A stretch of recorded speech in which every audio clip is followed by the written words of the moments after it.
All right, let's look at a few word problems that we can set up and solve. So remember that our steps for solving word problems are going to be 1, to define the variable, 2, set up an equation, 3, solve the equation, and 4, answer the question in a complete sentence.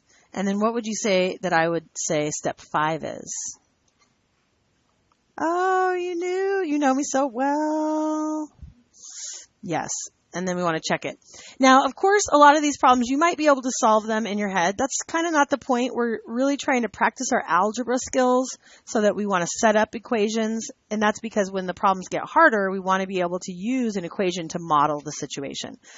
So the defining the variable is always going to come from the question. In this question, we have, in an election, the losing candidate had 575 votes. The total number of votes cast were 1,275. How many votes did the winning candidate receive? So when you start defining the variable, you want to start with the question. Let X represent the winning votes. And then 2, we can write an equation. Can anyone think of an equation that you could write where X is involved that could model the situation? Yes, so we take the losing votes, we add the winning votes, and we get the total number of votes. That's perfect. That's great. And now how would we solve it? That's going to be step 3 is to solve. So what would you do to solve this? Yeah. So we get X equals, does anybody know what that is? 700. Now we have a sentence answer. The winning candidate got 700 votes. If we want to do step 5, our check, we could simply add those two numbers together, 575 plus 700, just to confirm that that gives us the 1275. And it does. Okay? And then the problem gets a little bit more complicated. This is a similar problem, but it's slightly different. So in an election, the losing candidate had 575 votes less than the winning candidate. There was a total of 1275 votes, 1,275 votes. How many votes did each candidate receive? So now we don't know how many the losing candidate received. And if we start as saying, since we know the losing candidate had 575 less votes than the winning one, we might start with having the equation, or sorry, what would the X be equal to if we start by defining the variable? We could start by saying that X represents what? Maybe the winning votes, winning candidates' votes, number of winning candidate votes. And then if we know that the winning candidate or the losing candidate got 575 less, what would we do to X to tell us the number of votes that the losing candidate got? You know what I'm saying?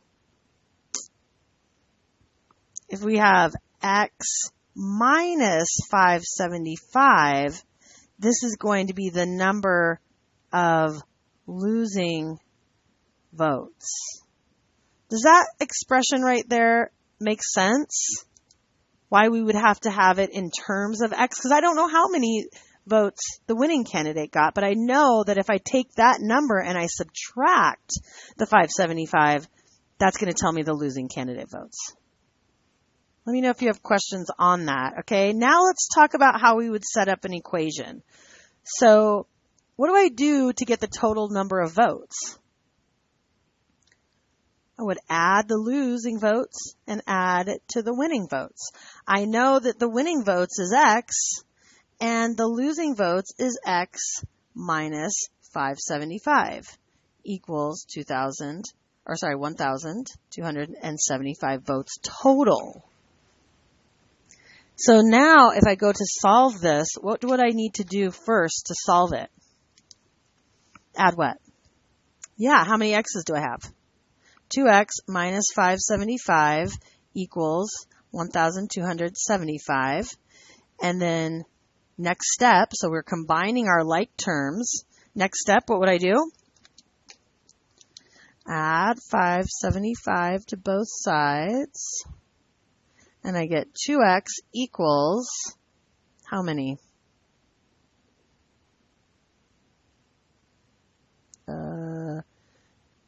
7. Yes. Okay, and now to get x by itself, what should I do? Divide by 2, and what do I get? 925. So if this represents the winning votes. I have 925 winning votes. So how many losing votes do I have?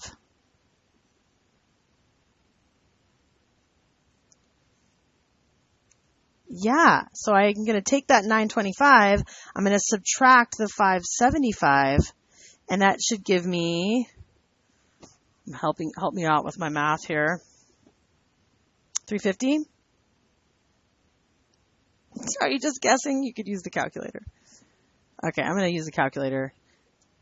925 minus 575 is 350. Okay, so I have 350 losing votes. Let's make sure we check this to find out if these are truly our numbers. So you have 925 plus 350 will give us, does that give us the 1275? Okay, then we know it's correct. So in that case, you had two unknowns. You didn't know how many losing votes. You didn't know how many winning votes. So we had to have a second expression in terms of x. So can't use x and y yet. We'll use in Math 65. We will use a system of equations in which we can use two variables. But right now, we have to only have one variable in order to solve. Okay, let's go on to the next one. This one says 4/5 of the student body attend the basketball game. If there are 260 students in the student body, how many attended the game? So again, whenever we see the question, that question is going to give us the variable. So we could say let x be the number of students. How many attended the game? Oh wait, there are 260 in the student body. How many attended? Let x be the number of students who attended the game. Okay, and then 4/5 of the student body attended the game. So how could we set this up as an equation? Or do we even need to set it up as an equation? Because they told us how many were in the student body. How would we figure that out? How many attended the game?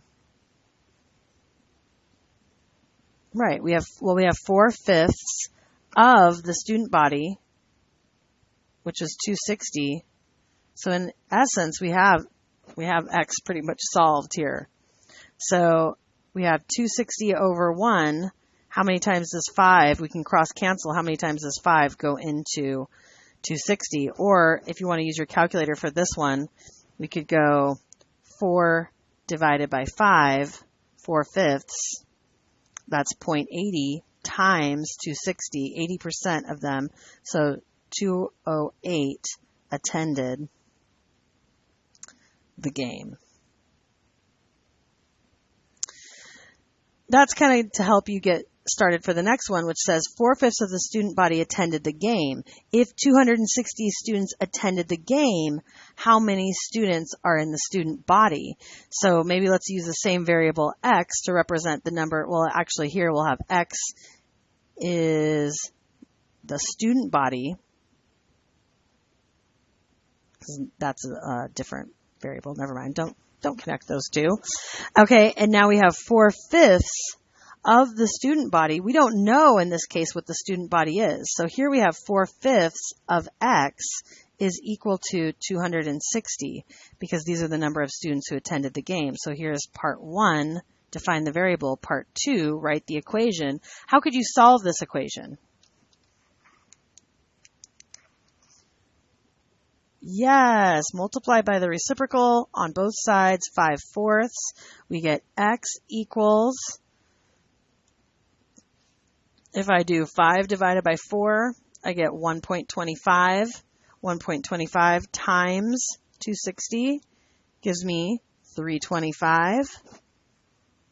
And so the student body has 325 students. If we want to check that, we could take 325 times 4/5, and we should get 260. So I'll just do that on the calculator here. Oops, I'm off the screen. Sorry about that. I scooted it over.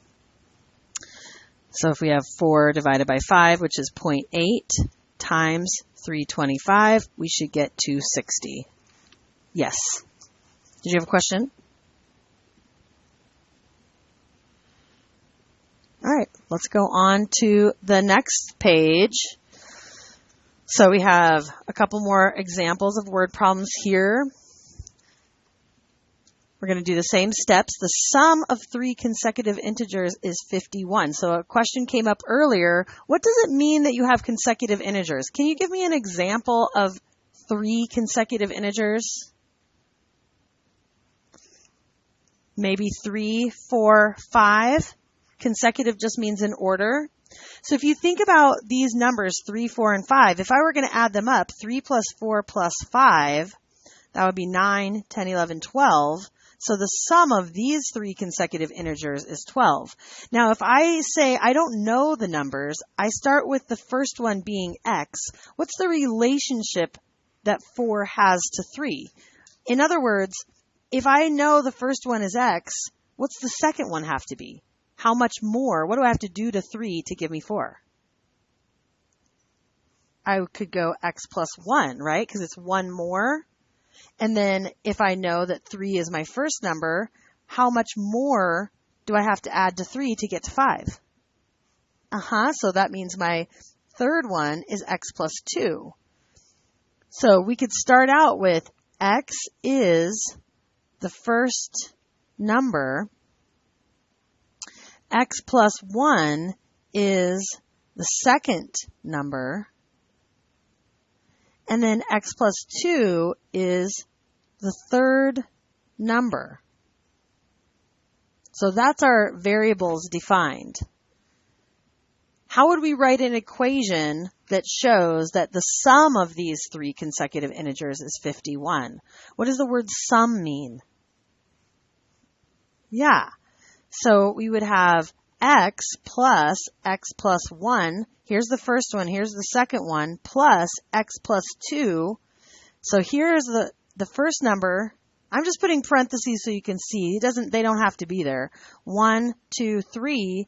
These are all added together equals 51. Does that equation make sense?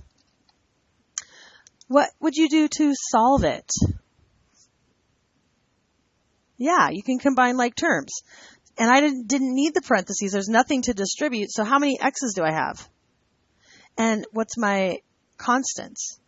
Plus 3 equals 51. So I'm starting to solve it, step 3. And then what could I do to get x by itself? 3x equals, what is that, 48? Divide by 3. How many times does 3 go into 48? 16 times. So that means my first number is 16. The second number would be what? 17.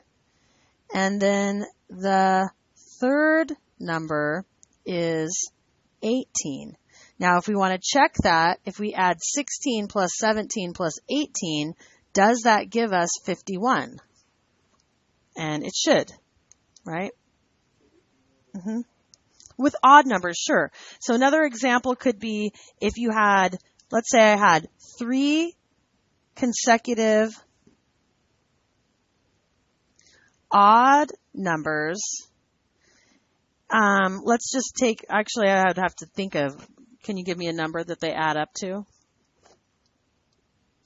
Here, I'll just make one up. Let's say they add to 63. Okay? With odd numbers, if you have an example of odd numbers, that could be 3, 5, 7. So if we think about, this is just an example, okay? If we think about the first one as being x, what's the relationship between 3 and 5? What do I have to do to 3 to get 5? I have to add 2. So x plus 2 could be my second number. And then what would be my third number? X plus 4, right? Because 3 plus 4 gives me 7. So that means this is my first, here's my second, here's my third consecutive odd numbers. And even will work the same way. If you think about 2, 4, 6, 2 plus 2 more gives me 4. 2 plus 4 gives me 6. So the even in the odds is always going to be 2 apart as opposed to consecutive in order, right? Yes, the consecutive is always 1 apart, and then the even and odds are always 2 apart. And so here, if we wrote the equation, it would be x plus 2 plus x plus 4 equals 63. It's going to be odd numbers, yes. And even though, yeah. And so you could go ahead and solve that the same way we solved the last problem. Great question. Okay, let's go on to the last one, and then we'll finish up and get on to the activity. So there are 28 coins made up by quarters and dimes. The amounts total $5.35. Determine how many quarters and dimes there are. So imagine for a moment you have a bag of coins, okay? And maybe one strategy could be to draw a picture. So if I just say that I have X is the number of quarters, well, how many dimes would I have left if I have X number of quarters? The whole bag contains 28 coins. So I'm just saying I don't know how many of each I have, but one of them has to be X. So I'm just assigning that. If I take out the quarters, how many are left? Well, I would take 28 is my total, and I would subtract the number of quarters I have, which would give me the number of dimes. Do you see where I'm getting the 28? Because there's 28 coins altogether, right, in the bag. A bag of change. Now, how much is every quarter worth? 25 cents. So if I have 25 cents times the number of quarters, basically if I had 4 quarters, I'd have $1, right? So 25 cents times every quarter is going to tell me how much money I have worth of quarters. How much is every dime worth? 0.1, is that the same thing as 0.10? 10 cents? I could put the 0 on if you want, but it doesn't have to be there. And then we're going to multiply that by how many dimes we have, which is 28 minus X. Because however many quarters I have, what's ever left, I would take it away. Like if you had 10 quarters, how many dimes would you have? 18, right?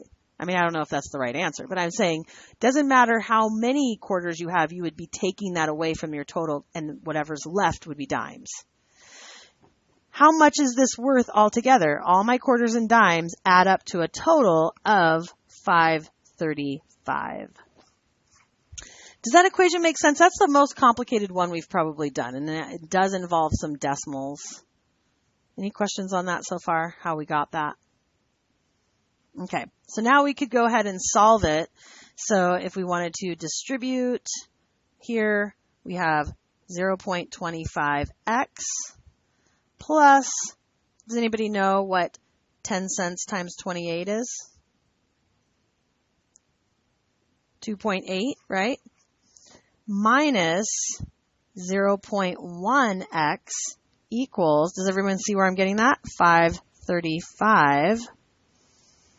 And a cool thing, we were talking about clearing fractions. You could actually clear decimals too. If you didn't want to work with decimals, you could multiply both sides by 100 because you can do whatever you want. So that's the whole point of clearing fractions. You can do whatever you want so long as you do the same thing to both sides. Do you want to get rid of the decimals and not work with decimals? Or you can work with decimals. It doesn't matter. Either way. Why don't I just show, since I'm mentioning this clearing decimals thing, if I multiply both sides by 100, now all my decimals will magically disappear because I could do the same thing to both sides. 100 times 0.25 would be 25x. 100 times the 2.8 would be, does anybody know? 280, I moved the decimal over 2 places. 100 times 0.1, does anybody know what that is? Yep, 10, move the decimal over 2 places. 10x equals, what's 100 times 535? Oh, 535. It's 535, move the decimal over 2 places. And then when I solve it, I will get the same answer. You could solve both just to make sure. Okay, now what could I do to solve? 'Cause sometimes when people see decimals just like fractions, they might be like, Yeah, simplify. What would you do? What would you get if you simplified? Combine your like terms. We get 15x plus 280 equals 535. We could subtract the 280 from both sides. Can you help me out with your calculators? Is that right? Okay. And then what can I do next? Divide by 15, and I get x equals 17. So if I have 17 quarters, how many dimes would I have left? I would take that away from the total, right? So 28 coins altogether, 28 minus 17 would leave how many dimes? 11 dimes. So let's see if that works out. 25 cents times 17 quarters plus 10 cents times 11 dimes. Does that equal 535? And just for time's sake, because I'm running out of time, I'll go ahead and just type it into the calculator. Times 17 plus 0.1 times 11, and that gives me the 535. These are the same fill in the blanks as you have on the front of the page. So this is basically just a recap of what are the steps that we want to go through in order to solve equations. So you can take that from the front page as well.